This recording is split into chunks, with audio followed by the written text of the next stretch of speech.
Hi, welcome to Tea and Mystics. Today I'm going to be sharing a short review / recommendation for the book Craeft while I am sipping on some Jasmine Tea by Citizen Tea from this beautiful Snufkin mug.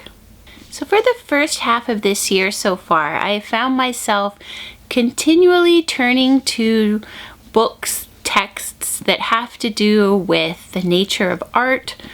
What is art? Why is art important? Why our imaginations are part of what make us human and why that is important, and looking at the whole notion of manufacturing, the difference between when something is mostly made by humans and when it moves to automated machinery that makes the tools that we use.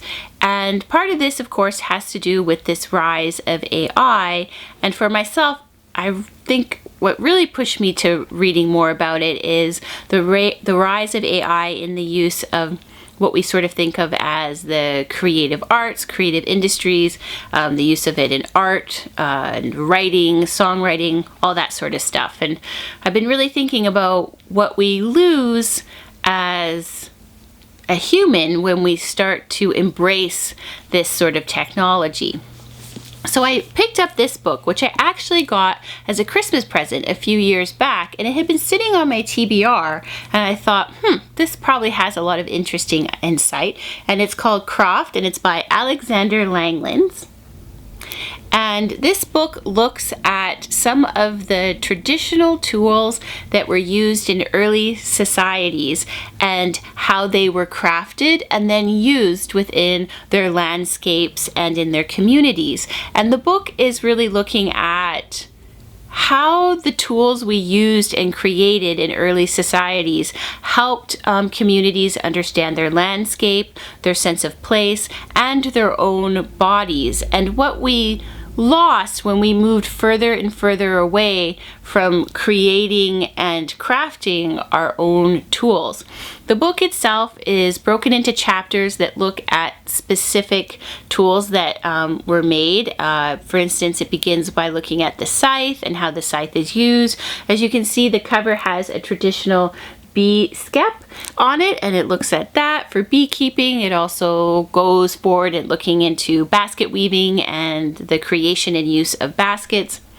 I found the book very educational. The author himself is a historian and archaeologist, so he has spent many years with his hands in the British landscape, digging out different tools and really learning about them, learning about early societies in that landscape. And the author makes a really good argument for showing that we have lost a lot when we kept moving further away from using and creating our own tools and moved to more automated machinery. And I think that this quote near the beginning of the book really shows what, or part of what the author is arguing about throughout all the chapters. Just gonna put my glasses on to share that he writes, "While some machines are clever, the net result of our using them is that we become lazy, stupid, desensitized, and disengaged. We must never lose sight of the fact that the most intelligently designed, the most versatile, and the most complex piece of kit we have at our disposal is our own body. As John Ruskin put it in 1859, in our hands we have the subtlest of all machines." So I think that really captures what the book is looking at and what it is sharing throughout its chapters. So if that's something that sort of sparks your interest, or you're interested in just early societies and the tools that they used, or that whole nature of craft, then I would definitely recommend. Today I am sipping on some Jasmine Tea by Citizen Tea with this lovely Snufkin mug, which I thought sort of nicely complemented the book.